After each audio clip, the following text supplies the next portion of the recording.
Hello students, my name is Atisha Jhajre. I am a lecturer of Government Polytechnic College, Dungarpur. आज हम refrigeration and air conditioning ME 301 का unit number 3 refrigerants का first part start कर रहे हैं। आज जो हम टॉपिक कवर करेंगे वो है classification of refrigerants, important properties of refrigerants and primary refrigerants. सबसे पहले हम समझते हैं कि रेफ्रिजरेंट्स होती क्या है। प्रशीतन प्रणालियों में ऊष्मा स्थानांतरण के लिए काम में लिए जाने वाले माध्यम को प्रशीतक कहते हैं। मतलब कि प्रशीतन प्रणालियों में हमें जो निम्न तापमान वाली प्रशीतन निकाय से ऊष्मा को अवशोषित कर उसे उच्च तापमान वाली प्रशीतन निकाय को देने के लिए जिस पदार्थ का उपयोग करते हैं उसे प्रशीतक कहते हैं। आप इसे दूसरे शब्दों में इस तरह समझ सकते हैं कि प्रशीतक एक ऊष्मा स्थानांतरण का माध्यम है जो कम तापमान वाले निकाय से ऊष्मा अवशोषित करके उच्च तापमान वाले निकाय या वस्तु को प्रदान करता है। यानी इन शॉर्ट लोअर टेम्परेचर से हायर टेम्परेचर तक ऊष्मा का स्थानांतरण करता है और हाई टेम्परेचर को लो टेम्परेचर में बदल देता है। इस संपूर्ण प्रोसेस के लिए हम जिस पदार्थ का उपयोग करते हैं उसे प्रशीतक कहते हैं। ठीक है, तो एक प्रशीतक जो है उसमें कुछ निश्चित रासायनिक, भौतिक एवं ऊष्मागतिकीय गुणधर्म होने चाहिए ताकि वो प्रशीतन चक्रों में आसानी से उपयोग हो सके। ठीक है, इसके अलावा और क्या होना चाहिए, जो प्रशीतक जो हम यूज़ कर रहे हैं वो सुरक्षा की दृष्टि से सुरक्षित होने चाहिए और उस पर जो लगने वाली लागत है वो भी कम होनी चाहिए। पुराने टाइम में क्या होता था, जो नेचुरल आइस जो है, बर्फ या फिर लवण या फिर बर्फ के मिक्स को उपयोग प्रशीतक के रूप में करते थे। ठीक है, छोटे प्रशीतन निकाय में मिथाइल क्लोराइड भी कुछ समय के लिए उपयोग होता था, लेकिन सेकंड वर्ल्ड वॉर, द्वितीय विश्व युद्ध के दौरान इनकी जगह हेलोकार्बन यौगिक उपयोग होने लगे जिनमें फ्रियोन, फ्रिजन आदि होते हैं। वर्तमान में कई तरह के प्रशीतकों का उपयोग प्रशीतन एवं वातानुकूलन के लिए होने लगा है, जिनमें हाइड्रोकार्बन यौगिक एवं हेलोकार्बन यौगिक मुख्य रूप से यूज किए जाते हैं। लेकिन आज के टाइम में ऐसा कोई भी प्रशीतक नहीं है जिसका उपयोग सभी प्रकार की स्थितियों में किया जा सके। ठीक है, तो हम ऐसा नहीं कह सकते कि ये एक आदर्श प्रशीतक है, इसको आप कभी भी कहीं पे भी यूज कर सकते हैं। हर प्रशीतक के अलग अलग केमिकल, भौतिक और ऊष्मागतिकीय गुणधर्म हैं। ठीक है, उन गुणधर्मों को हम यहाँ पे स्टडी करते हैं। तो हम अब पढ़ते हैं एक आदर्श प्रशीतक के वांछनीय गुणधर्म क्या होने चाहिए, यानी कि desirable properties of an ideal refrigerant.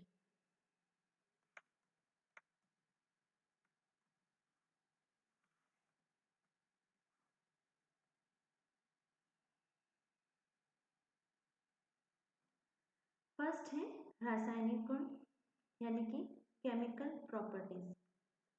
जो हम प्रशीतक यूज में ले रहे हैं वो अज्वलनशील होना चाहिए। ठीक है, उसमें वो जलना नहीं चाहिए और अविस्फोटक होना चाहिए। सेकंड है प्रशीतक जहरीला नहीं होना चाहिए। ठीक है, जहरीला प्रशीतक नहीं। थर्ड है प्रशीतक में असंक्षारक गुणधर्म होना चाहिए। फोर्थ, प्रशीतक में रासायनिक स्थिरता होनी चाहिए। ऐसा नहीं कि जो आप प्रशीतक यूज कर रहे हैं वो पड़ा पड़ा ही कोई केमिकल रिएक्शन कर दे और कुछ अन्य पदार्थ बन जाए। ठीक है, तो उसमें रासायनिक स्थिरता होनी अति आवश्यक है। फिफ्थ, प्रशीतित पदार्थों पर कोई कुप्रभाव नहीं डालते हो। जो हम प्रशीतक यूज कर रहे हैं, हम प्रशीतक क्यों यूज कर रहे हैं, पदार्थ को ठंडा रखने के लिए। तो ऐसा ना हो कि हम जिस पदार्थ को ठंडा रखने के लिए उस प्रशीतक का यूज कर रहे हैं वो प्रशीतक उन पदार्थों पर विपरीत असर डाल दे। ठीक है, और वो पदार्थ को खराब कर दे। तो प्रशीतक यूज क्यों कर रहे हैं, हम उस पदार्थ को लंबे टाइम तक स्टोर करने के लिए। तो ऐसा ना हो कि वो उस पर कुप्रभाव डाल दे। सिक्स, रिसाव ज्ञात, यानी कि लीक डिटेक्शन करने में सहजता हो। अगर वो प्रशीतक लीक हो रहा है तो हम उसको अलग अलग विधियों द्वारा हम उसे डिटेक्ट कर सकें कि उसकी एक विधि होनी चाहिए कि इससे हम इसे डिटेक्ट कर सकें। जैसे मान लो अगर उसमें कोई हमने सेंट डाल रखा है तो उसके लीक होने पे हमें वो स्मेल आएगी, तो हमें पता चल जाएगा कि यहाँ पे लीकिंग हो रही है इसकी। तो लीक डिटेक्शन में उसमें सहजता रहनी चाहिए। 7, जब प्रशीतक संपीड़क में तेल के संपर्क में आए तो तेल के लुब्रिकेशन गुण को हानि नहीं पहुंचाए, अर्थात तेल के साथ निष्क्रिय एवं घुलनशील होना चाहिए। ठीक है, जब संपीड़क में ये जो प्रशीतक है ये तेल के संपर्क में आता है तो ये तेल का जो लुब्रिकेशन गुण है वो नष्ट नहीं करे और तेल के साथ घुलनशील हो जाए। ठीक है, और कोई क्रिया ना करे। 8, प्रशीतक निम्न लागत पर आसानी से उपलब्ध होना चाहिए। 9, प्रशीतक गंधहीन होना चाहिए किंतु अहानिकारक हल्की गंध रिसाव होने की स्थिति में आसानी से ज्ञात होनी चाहिए। ठीक है, इतनी कोई तेज स्मेल नहीं होनी चाहिए, इसमें प्रशीतक गंधहीन होना चाहिए लेकिन बिना कोई हानि पहुंचाए। अगर हल्की गंध है उसकी तो रिसाव की स्थिति में हमें पता चल जाता है कि रिसाव हो रहा है। ठीक है, तो ये है कुछ केमिकल प्रॉपर्टीज जो कि एक प्रशीतक में होनी चाहिए। सेकंड है भौतिक गुण या फिर फिजिकल प्रॉपर्टी। फर्स्ट है वाष्प का विशिष्ट आयतन यानी कि स्पेसिफिक वॉल्यूम कम होना चाहिए। स्पेसिफिक वॉल्यूम कम होगा तो ये जगह कम गिरेगा, तो हमें हमारी जो यूनिट है वो जो निकाय है वो बड़ा नहीं होगा। तो फर्स्ट है इसका विशिष्ट आयतन कम होना चाहिए। सेकंड, प्रशीतक द्रव की विशिष्ट ऊष्मा कम होनी चाहिए। जो स्पेसिफिक हीट है, स्पेसिफिक हीट होती है हीट को संग्रह करने की क्षमता, ठीक है, वो कम होनी चाहिए क्योंकि प्रशीतक हम यूज कर रहे हैं टेम्परेचर को लो करने में। ठीक है, तो इसकी स्पेसिफिक हीट कम होनी चाहिए। थर्ड है वाष्प की विशिष्ट ऊष्मा उच्च होनी चाहिए। जो हम प्रशीतक यूज कर रहे हैं उस वो जब वाष्प में बदल जाए तो उसकी विशिष्ट ऊष्मा उच्च रहनी चाहिए। प्रशीतक की ऊष्मा चालकता उच्च होनी चाहिए। ठीक है, ऊष्मा चालक अच्छा होना चाहिए। उच्च परावैद्युत सामर्थ्यता यानी हाई डाई इलेक्ट्रिक स्ट्रेंथ होनी चाहिए। प्रशीतक की उच्च वैद्युत कुचालकता होनी चाहिए। ठीक है, वैद्युत कुचालक होना चाहिए और ऊष्मा चालक होना चाहिए।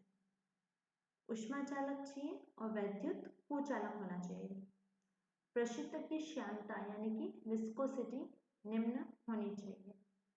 ये है फिजिकल प्रॉपर्टीज प्रशीतक की। नेक्स्ट है इसके ऊष्मागतिकीय गुण यानी कि थर्मोडायनेमिक प्रॉपर्टीज। फर्स्ट है प्रशीतक का क्वथनांक बिंदु यानी कि बॉइलिंग पॉइंट निम्न होना चाहिए।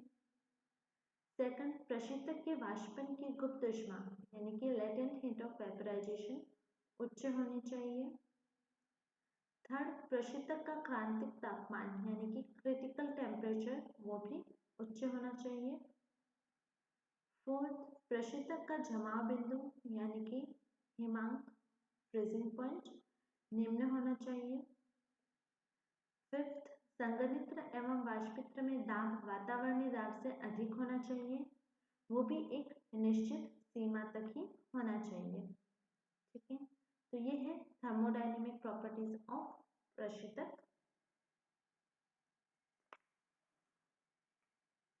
नेक्स्ट हम पढ़ते हैं क्लासिफिकेशन ऑफ रेफ्रिजरेंट्स।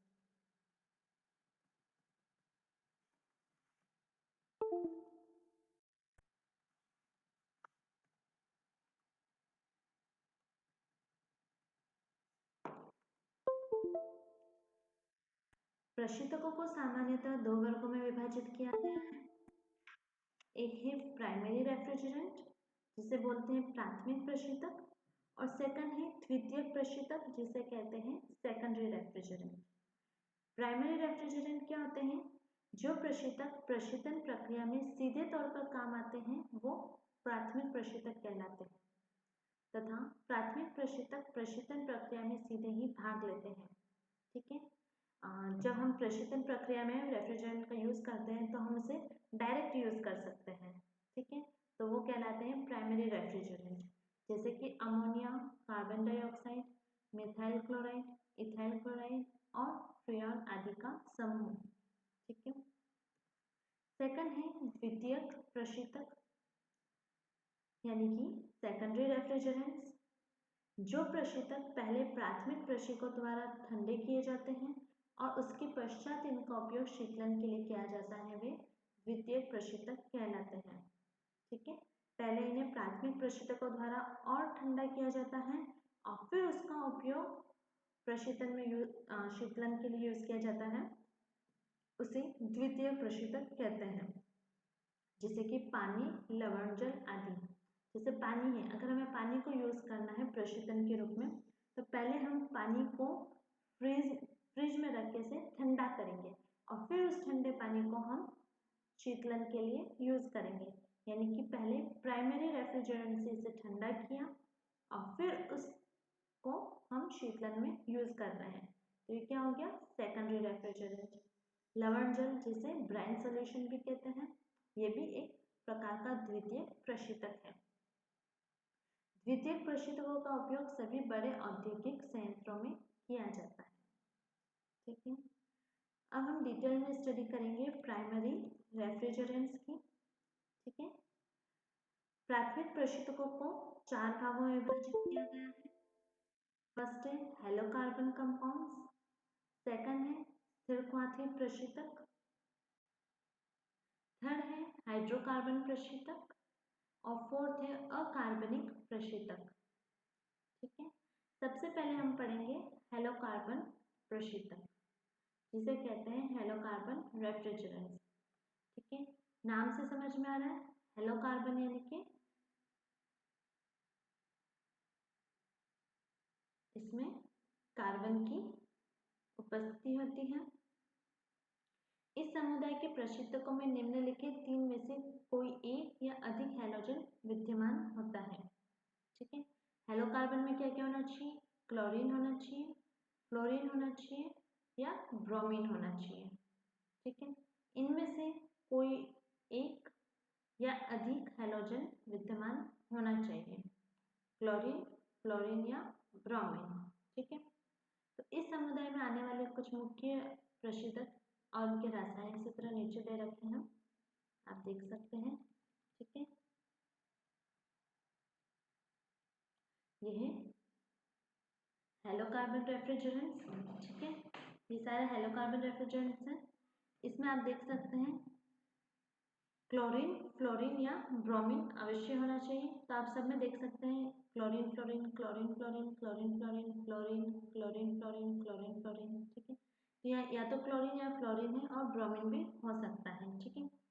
और फिर क्या है इसमें एक या एक से अधिक मात्रा में भी हो सकता है। जैसे यहाँ पे है CCl3F, यहाँ पे क्लोरीन की मात्रा कितनी है, 3 और फ्लोरीन की मात्रा है 1 और एक है यहाँ पे कार्बन का अणु, ठीक है।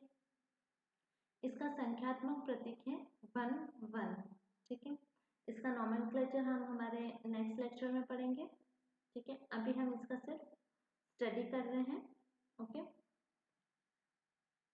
तो हेलोकार्बन यौगिक समूह वाले प्रशीतक व्यावसायिक रूप से फ्रियॉन, जिनेट्रॉन, मैक्रोन आदि नामों से बिकते हैं, लेकिन इन सब में फ्रियॉन समूह अधिक प्रचलित है। इस प्रकार CCl2F2 को व्यावसायिक रूप से फ्रियॉन 1,2, जिनेट्रॉन 1,2 या मैक्रोन 1,2 आदि नामों से बेचा जाता है। एश्रे नामकरण के अनुसार CCl2F2 को R12 के नाम से जाना जाता है। CCl2F2 को R12 नेमिंग कैसे दी गई है, ये हम नेक्स्ट लेक्चर में पढ़ेंगे, बहुत इंपॉर्टेंट है, ठीक है। अभी आप इसको बस स्टडी कर लो, हम इसके टाइप्स पढ़ रहे हैं। तो ये हो गया हेलोकार्बन रेफ्रिजरेंट। नेक्स्ट है स्थिरक्वाथी या फिर एजेट्रॉप्स, ठीक है।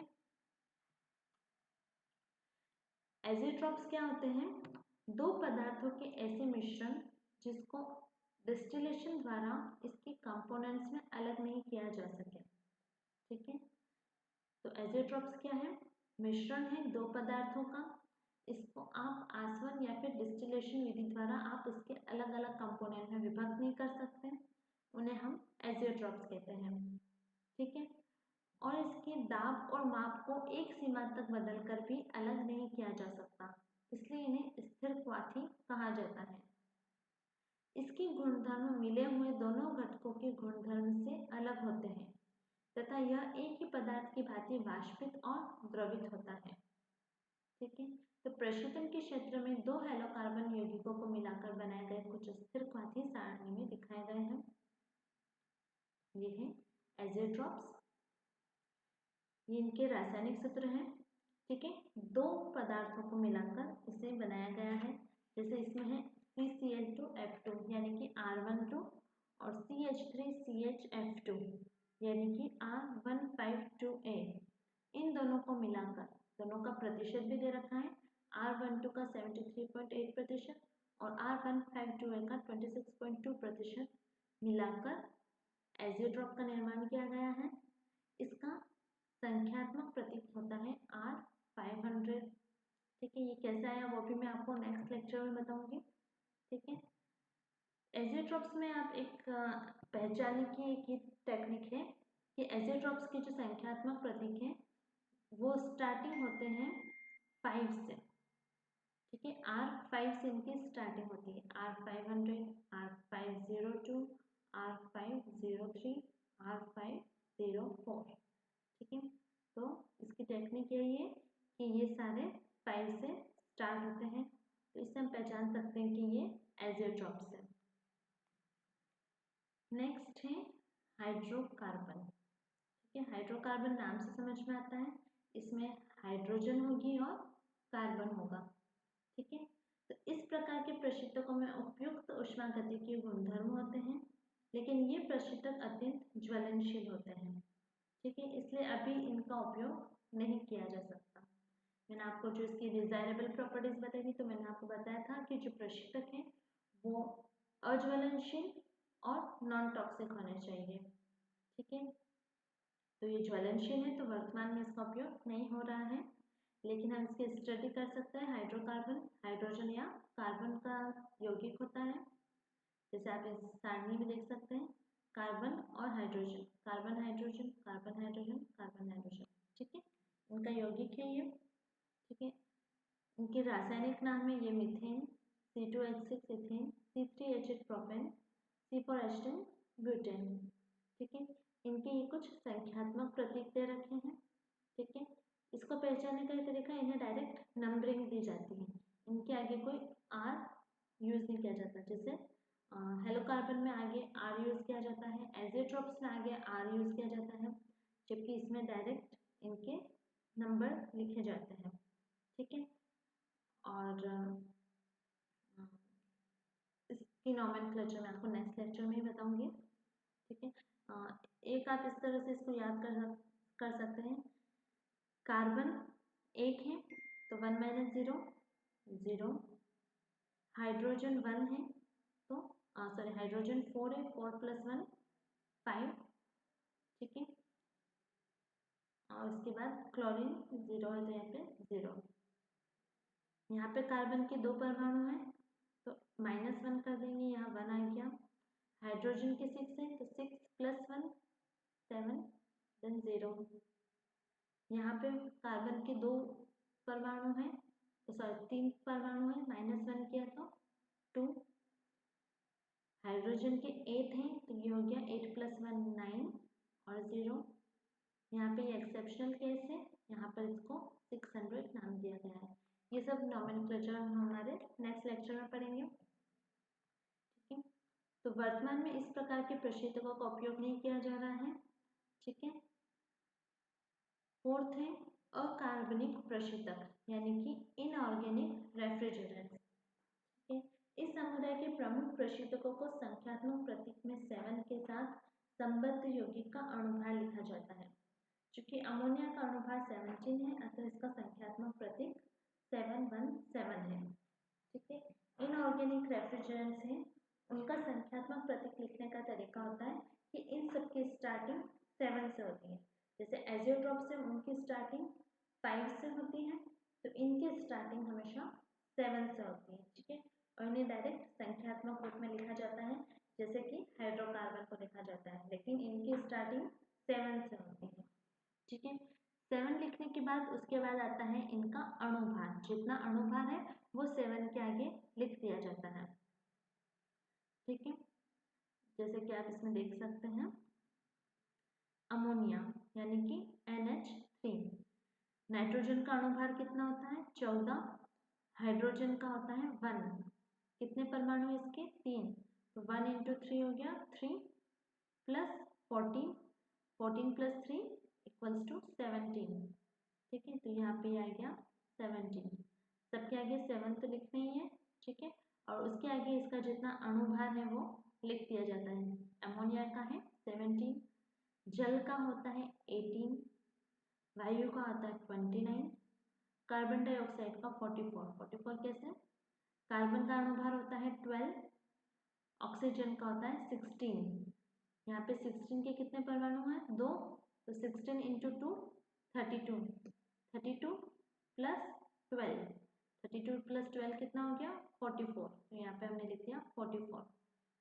उसी तरह सल्फर डाइऑक्साइड, ठीक है, सल्फर का अणुभार होता है 32 और ऑक्सीजन का अणुभार होता है 16, यहाँ पे ऑक्सीजन के 2 परमाणु हैं तो 16 × 2 32, तो 32 प्लस 32 क्या हो गया 64, ठीक है, तो 764 इसका संख्यात्मक प्रतीक हो गया, ठीक है।